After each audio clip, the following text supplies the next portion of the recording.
Gracias por acompañarnos aquí en la TV Legislativa. Vamos a conversar con la diputada independiente Gloria Navas. Doña Gloria, gracias por acompañarnos.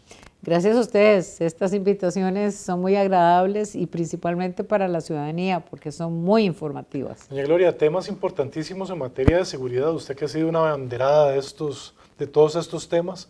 Vamos a conversar un poquito sobre el tema de capitales emergentes.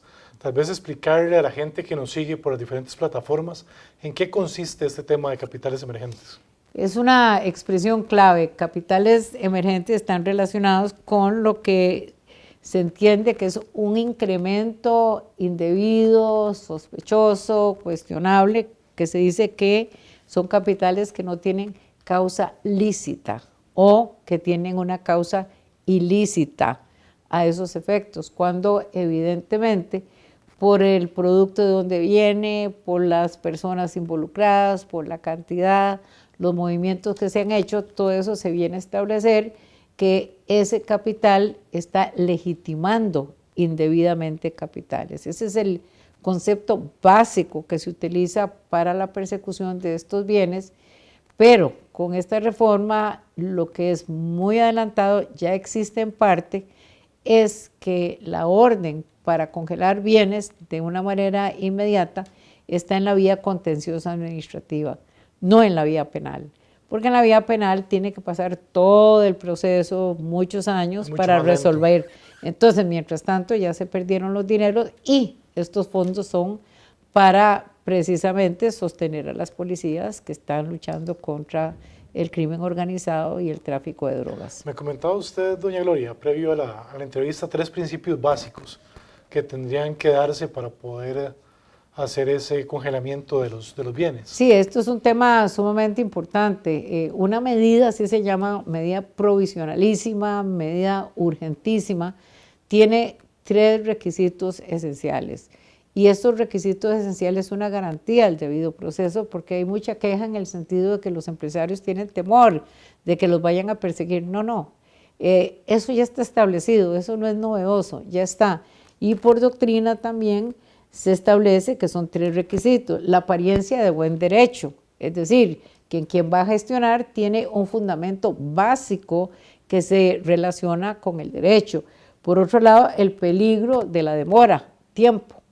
Rápidamente hay que congelar estos bienes porque si no se van del país, si no los desaparecen y si son efectivos con mayor razón porque los lavan. Eso es legitimación de capitales, es un lavadero, ¿verdad? Y el tercer requisito es que haya una ponderación de los intereses en juego. Eso significa que el juez va a considerar estos 3 puntos básicos de previo a ordenar una medida de este tipo que también tiene que ser solicitada cumpliendo con esos puntos básicos. ¿A quién le va a corresponder fundamental? Al Ministerio Público, porque es el Ministerio Público quien tiene que hacer la gestión, porque tiene una investigación en materia penal que va caminando y hay bienes a capturar que hay que congelar o recuperar para luego distribuirlos con la mayor ligereza posible, ligereza no, sino rapidez posible a los efectos de que ingrese a las arcas debidas y que peleemos básicamente con las mismas platas de ellos sobre la seguridad. La persona que se le incauta un bien de este tipo es la que tiene que presentar las pruebas de cómo consiguió esos dineros. Por supuesto, esto se llama un principio de inversión de la prueba. Eso es técnico, eso es jurisprudencial y eso existe. La inversión de la prueba es que normalmente en este tipo de delitos aplica el principio de inocencia, pero la carga de la prueba le corresponde a la parte. En el sistema acusativo que tenemos ahora, principalmente en materia procesal penal, la carga de la prueba es del Ministerio Público, pero en estos casos es la persona afectada a quien se le está persiguiendo que tiene que probar que la causa es lícita. Eso es un principio de inversión de prueba. No se rompe con el principio de inocencia, ¿por qué? Porque se respete el debido proceso. El procedimiento sigue, se dan audiencias, incluso tiene el recurso de apelación. Porque esa fue una de las discusiones amplias que se dio en la comisión, ¿verdad? Sí, que claro. La gente decía que por qué le toca al imputado, entre comillas, tener que presentar las pruebas de que el dinero es lícito.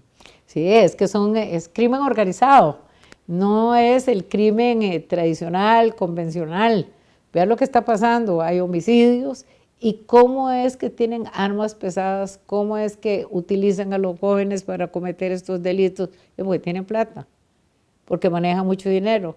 Ese diablo, como le dicen, ¿verdad? Es un tipo que no lo han logrado capturar y está manejando una serie de organizaciones en Costa Rica. Eso es un ejemplo de lo grave que es el crimen organizado, que no es convencional, no es lo que normalmente estamos nosotros conociendo como delitos, sino que son demasiado gravosos. Entonces, lavan dinero, tienen capital y por otro lado también están cometiendo esos homicidios en todas las ciudades y bueno, la cantidad de homicidios que llevamos y las muertes colaterales son muchas. No hay manera en este momento que alcance un presupuesto nacional para hacer esa pelea dura. Entonces hay que recuperar dineros del mismo delito para ser utilizados con ese fin tan importante que es la justicia pronta, cumplida y sin denegación. Esperemos que pronto se convierta en ley de la República, ¿verdad? Que sea sancionado rápido por el Poder Ejecutivo. Bueno, en este momento hay una consulta constitucional que enviaron la gente del PLP, que tienen todo el derecho de hacerlo, si tienen cuestionamientos. Yo espero que la Corte no dure mucho en resolver. Si no hay problema constitucional, sigue su camino y se aprobaría y que eventualmente pues, el Poder Ejecutivo firme. Doña Gloria, otro tema importante es prisión preventiva. Se modifica el tema de prisión preventiva. Tal vez explicarle un poco a la gente en qué consisten esas modificaciones. Bueno, la prisión preventiva hay que tener una claridad aquí muy grande porque la gente cree que en esta reforma específicamente se busca a la gente para detenerla, para meterla en prisión y condenarla. Y no, la prisión preventiva es una medida cautelar que tiene que aplicarse por excepción, porque es cárcel. Y hay requisitos importantes. Ya está establecido, eso no se está modificando, está establecido que tiene que haber una resolución fundada. Fundada quiere decir con razones de lógica, de experiencia, de derivación.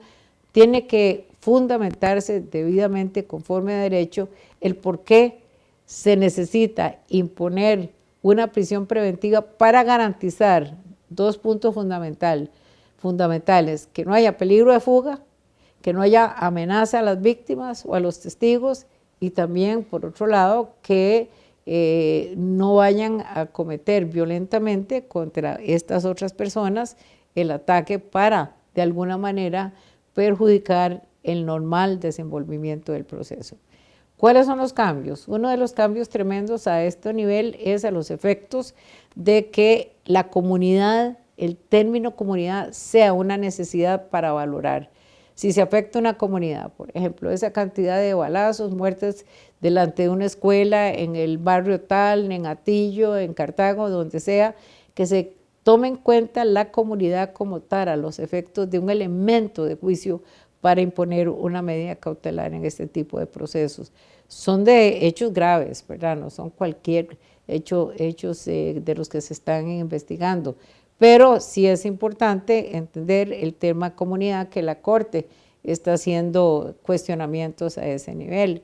El otro punto fundamental es con respecto a que se ha eliminado algunos de los requisitos que están en el código, pero ya están siendo restaurados. Hemos hecho algunos cambios, ese proyecto de ley también entiendo yo que se está consultando a la Sala Constitucional, parece que es una decisión a último momento del Frente Amplio, eso lo va a retrasar un poco, pero yo creo que las reformas que se van a hacer a ese nivel son pertinentes y son útiles y mejoraría el procedimiento siempre y cuando quede muy claro que es una medida cautelar, preventiva y no sancionatoria, porque está vigente todo el debido proceso, el principio de inocencia, que todo eso se define en un debate. Es una lucha férrea que se está haciendo desde la Asamblea Legislativa contra el narcotráfico en toda esta serie de proyectos que se han venido discutiendo en la Comisión de Seguridad, doña Gloria. Eso es, esa es la conciencia clara que nosotros tenemos, la necesidad de hacer cambios en la ley. Es una situación de que es una manera de atacar este tipo de criminalidad, pero que no se nos olvide que haciendo leyes y leyes y leyes no vamos a resolver el problema totalmente, es un elemento más porque en la prevención es donde está la solución, educación y otros medios para efectos de cubrir a la sociedad, pero con otras actividades. Perfecto, doña Gloria, queremos agradecerle montones que nos hubiera acompañado a conversar sobre estos temas tan importantes que son la seguridad para la ciudadanía. Muchas gracias. Continuamos con más aquí en la TV Legislativa.